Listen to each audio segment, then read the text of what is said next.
सिंध जी तारीख़ ते तहक़ीक़ जे सिलसिले में आउं रुख सिंधी अवां दोस्तनि साथियुनि भाउरनि ऐं भेनरुनि सां मुख़ातिबु आहियां। अवां सभिनी खे मुंहिंजे तरफ़ां सलाम पहुचे। जिन दोस्तनि अञा सुधो असांजे चैनल खे सब्सक्राइब न कयो आहे उहे सब्सक्राइब कनि, दोस्तनि सां शेयर कनि। हाणे सिंध जे क़दीम शहरनि मागनि मकाननि बाबति ॻाल्हि ॿोल पंहिंजी जारी आहे।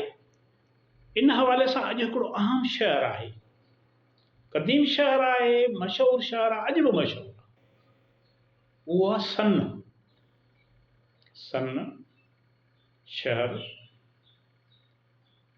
सिंध में शायदि ई को अहिड़ो माण्हू हुजे जंहिंखे सन बाबति ख़बर न हुजे, सन शहर बाबति। ही सिंध जो क़दीम शहर आहे ऐं अॼु बि हिन जे मशहूरी जो सबबु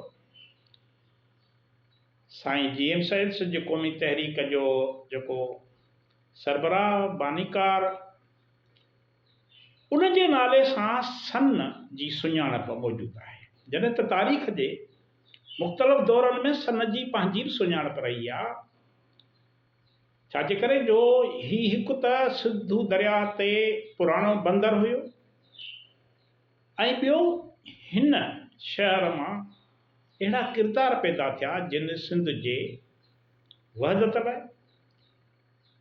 क़ुर्बानियूं ॾिनियूं, सिंध ते हमलो कंदड़नि ख़िलाफ़ मुहाड़ो अटकायो, पंहिंजूं जानियूं क़ुर्बान कयूं। सन जेको आहे उहो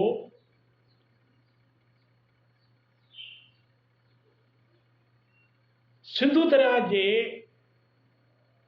कप ते हुजण सबबु वापारी मर्कज़ बि रहियो, अहम वापारी मर्कज़।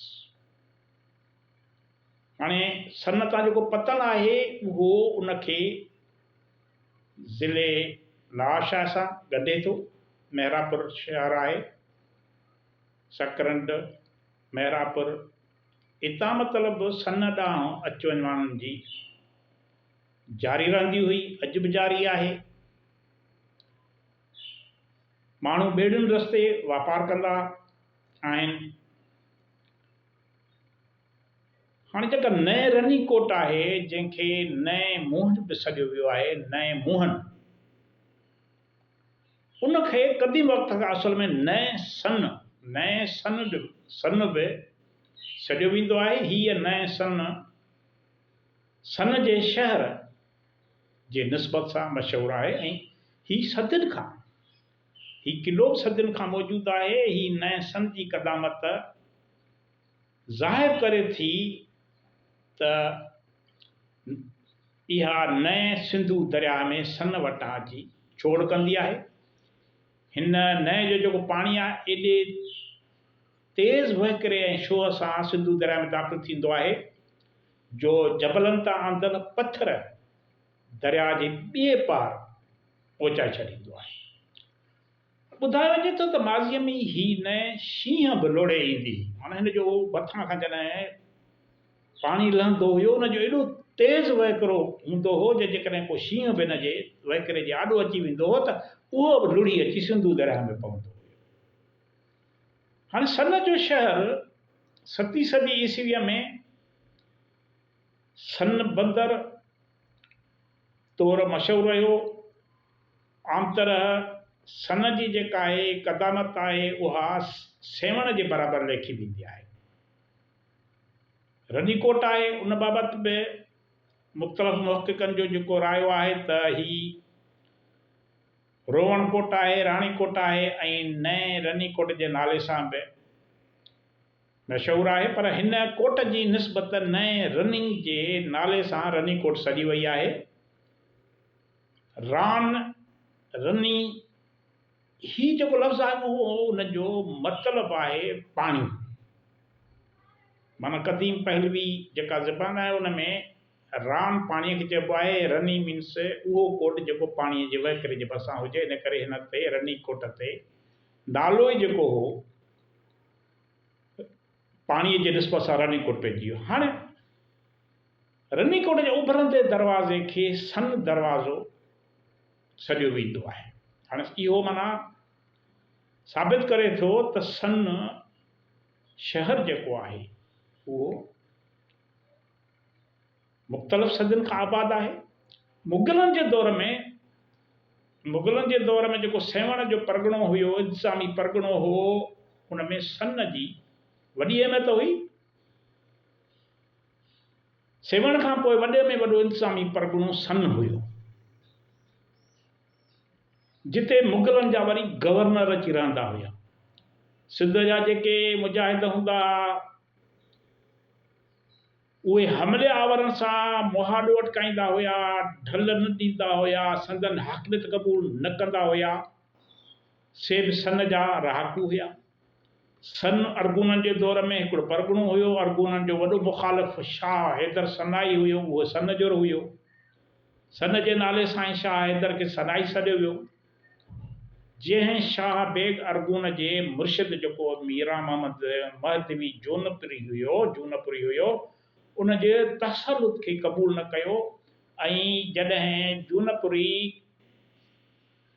सिंध में अरगून तसलुत खे जारी रखण लाइ, कायम रखण लाइ मज़हबी हिकिड़ो अॻुवाण बणिजी आयो, त दूल्हा दरिया खानाई जाम निज़ामुद्दीन जे हिदायतुनि ते सैयद हैदर सनाई जूनपुरी सां सन वटि जंग कई। हुन जा ॿेड़ा साड़ाए छॾिया, जिन में हू अचे पियो। सैयद हैदर सनाई जी दरगाह अॼु बि सन में मौजूदु आहे, जिते हर साल मेलो बचंदो आहे। हाणे साईं जीम सैद शाह हैदर सनाईअ जो 14हों सिजाद नशीन हुयो। शाह अरगून सां जंग में हैदर सनाई मखदूम बिलावल जो साथी हुयो, ऐं संदसि चवण ते थर जे राणे रिणमल पंहिंजे साथियुनि ऐं वरी साहितीअ जे सहतनि गॾिजी जंग में हिसो वरितो अरगूननि जे ख़िलाफ़। पहिरियों टिलटीअ जे जंग में शाह बेग जे पुट खे शिकस्त मिली हुई ऐं अरगूननि जे लश्कर गाहनि जे ॻोठ में वञी दम पटियो। चंद ॾींहंनि खां पोइ वरी सेवण मां तुर्खाननि, अरगूननि ऐं खुश्की तोड़े ॿेड़ियुनि रस्ते हिकिड़ो वॾो लश्कर वठी राति जो टिलटीअ खे घेरो कयो। 13 फुटीअ जो जंग लॻी, जंहिंमें अरगूननि सिंधी सबूतनि ते पोएं पासे खां हमिलो कयो। हिन टिलटीअ वारी जंग में राणो रिणमल सहत ऐं ॿिया केतिरा ई सिंधी सूरमा शहीद थी विया।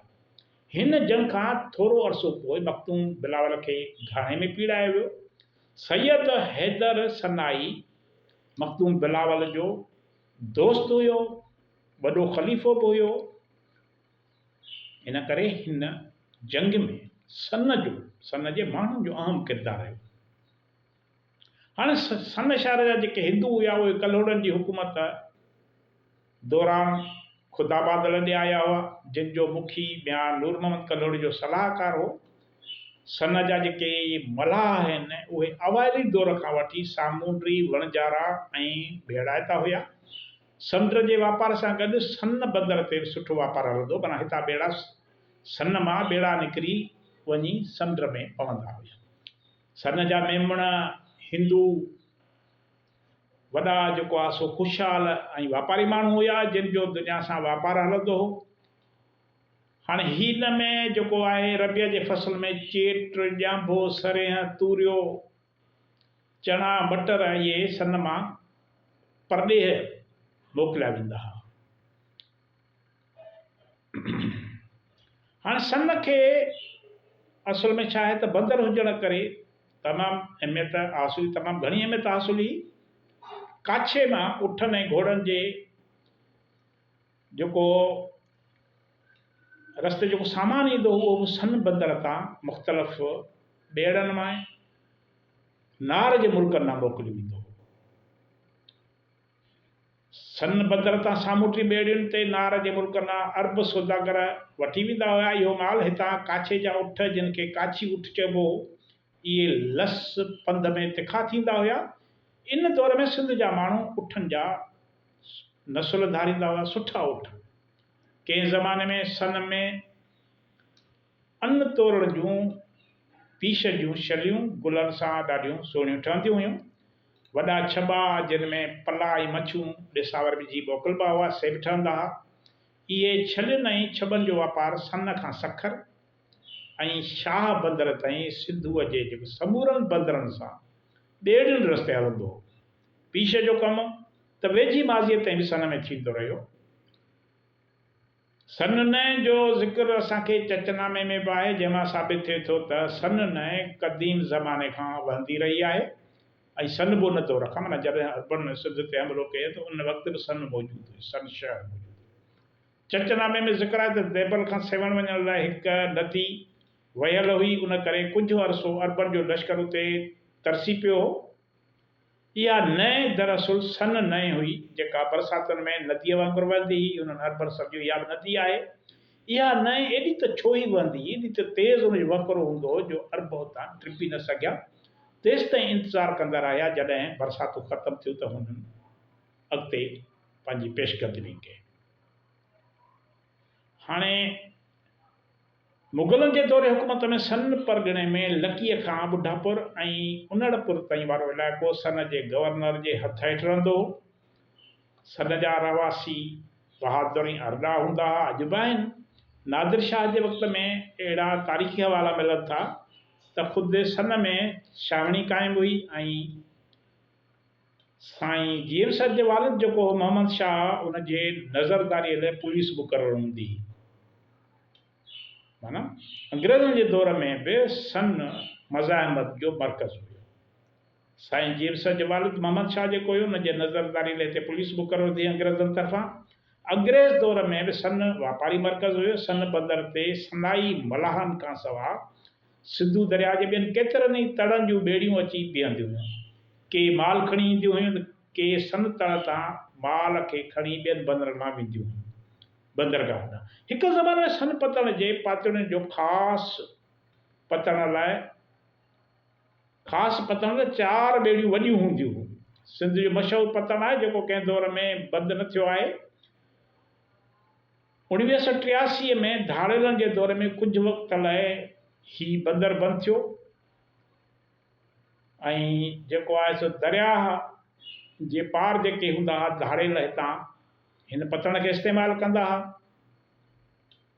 इन करे हिन बंदर खे कुझु वक़्त लाइ अंग्रेज़नि बंदि करे छॾियो। सन माना अंग्रेज़नि जे दौर खां बि सियासत जो मर्कज़ रहियो आहे।